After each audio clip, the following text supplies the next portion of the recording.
Ego don't only make you loud, it keeps you stuck. Peace and love, family. My name is Leon Wheeler Jr., and this is Master Making in Motion, where I'm learning how to master myself, and I'm teaching it while learning. Today, talking about a subject that is a subject I don't have all of the language to express how important knowing about the ego. So, in a nutshell, it's titled "The Truth About the Ego Nobody Talks About." The ego is, again, it's a delicate subject. I first learned about the ego from a perspective of studying, trying to understand it. I heard about it when I was in the streets, running the streets, but it wasn't a focus. Trying to understand what the ego was wasn't a focus.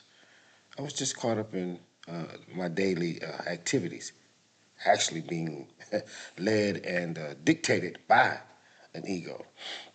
But I had no knowledge of what was actually taking place. And I found myself incarcerated, for being led again by my ego. And while there, I ran into a book by a gentleman named Dr. Naeem Akbar. And the name of the book was Community Itself, the Community Itself. And in it, he spoke about the ego. He had a chapter, I guess the introduction to the book was illustrating the self. And it was basically setting forth how there's a lot of functions inside of the self that operates that we need to know about. And once we have some knowledge about them, we can possibly utilize them appropriately, put them in the right perspective. And in the community itself, he spoke about motors and drives. And these motors and drives were uh, connected to, well, actually is the foundation of emotions. Actually, the motors and drives. And again, I'm not a expert on the subject matter, but I'm making a point because I want us to dive into this because it's important. It dictates a lot that goes on in our life. So he illustrated these modes and motors and drives as I guess emotions for the most part. We're going to call them emotions, and this is what the ego attached to. Now, in past talks, I've made mention of some of the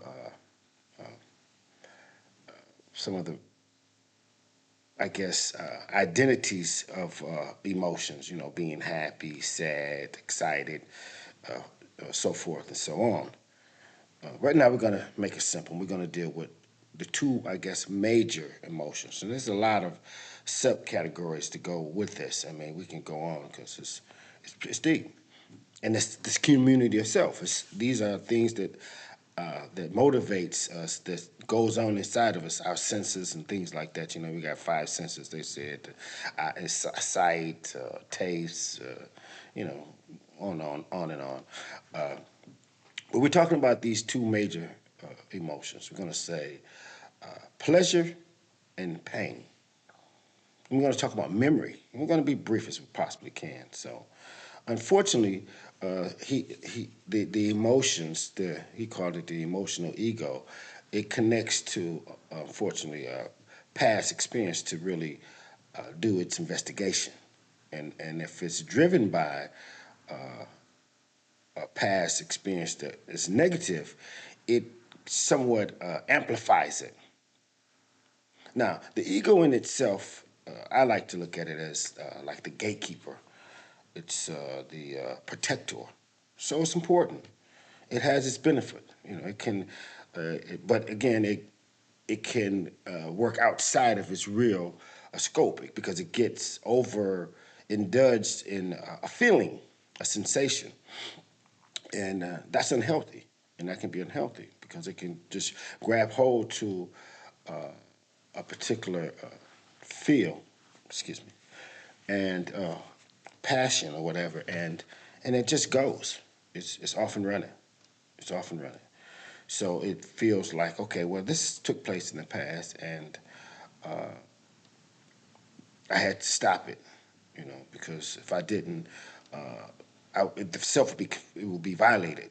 Somebody said something disrespectful to me, and the ego caught it, and it did what it do. It stood attention. It stood up as the protector, and it said, hey, no, check that, correct that, get that, and that's what happened. And if it get connected to and led by those feelings, those emotions, it's really unhealthy, and it's not directed. It's not placed in its proper perspective. It's not utilized appropriately. And that's, again, it's unhealthy. To me, the language to use on that would be the unhealthy ego.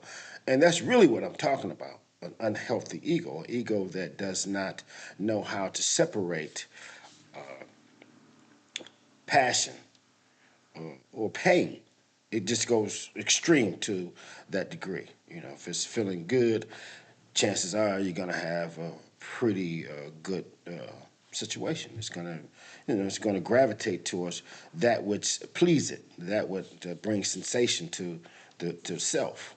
And the flip side, if it's something bad now, if it's something painful, if it's something that they feel is being challenging to the self, it goes opposite way, and it goes extreme there. So that's how the ego actually works. It actually works in that regard. It can become so senseless that, and a person, unfortunately, with the unhealthy ego, they tend to be the easiest to get angry, the easiest to influence, to do negative stuff. That ego falls in and out of love all the time because it's attached to certain memories that doesn't necessarily benefit the self. Now, Naeem said that the self, was like a community, and again, I totally learned a lot from that 80-page book, and it opened up a whole reality to me that I had not really dived into. So I suggest that you possibly try to find a book, The Community Itself by Dr. Naeem Akbar. It's a very good book, 80 pages. So from that, I started studying and trying to understand the ego more. And almost everything that I was studying was giving me a negative disposition about the ego. It was saying that the ego is something that you need to tame, in some cases, get rid of. And and I tried to, for years I figured that, okay, well, maybe I need to do that. But I wasn't really motivated to get rid of the ego because I did always see some benefits. And then, too, I wasn't totally sincere about, in all aspects, about my particular growth. Being uneducated, being a self-taught individual, I was picking different avenues, different things that I needed to do that I think that were more urgent at the time. And the ego, it was more philosophical. It was more that had the E, and you got Sigmund Freud and all of these European psychologists, psychiatrists speaking on these things. And even from spirituality, they speak about the ego and things of that nature. So, me being so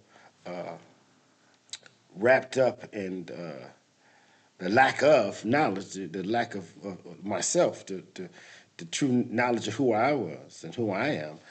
A lot of that I didn't take the time to really dissect it in totality. But again, most of the information was suggesting that the ego was something bad, something that you didn't need.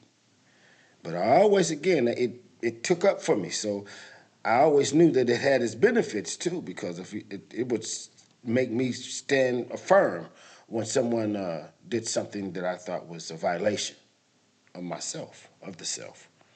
So I had an idea that it was bad because that's what they were saying for the most part. Get rid of it, get rid of it, and it would cause you a lot of pain and problems. And I can contest that a loud ego, a boisterous ego, is definitely a problem. It's definitely a problem. But now, in hindsight, when I uh, really reflect on my ego and I see the importance of it, I realize the problem isn't the ego itself.